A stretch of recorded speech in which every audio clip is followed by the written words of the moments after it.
Hello students, आज मैं आपको बताने वाली हूँ टाइपिंग के लिए वेबसाइट जिसमें आप अपनी टाइपिंग स्पीड को और इंक्रीज कर सकते हैं।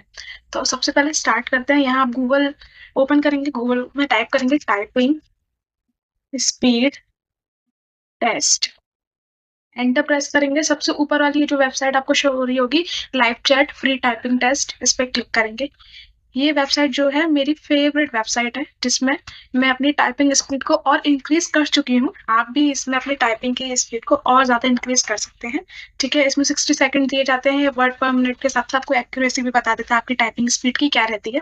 ठीक है, मेरी तो ये फेवरेट वेबसाइट है। आपकी कौन सी फेवरेट वेबसाइट है, मुझे कमेंट में मेंशन करें। Thank you.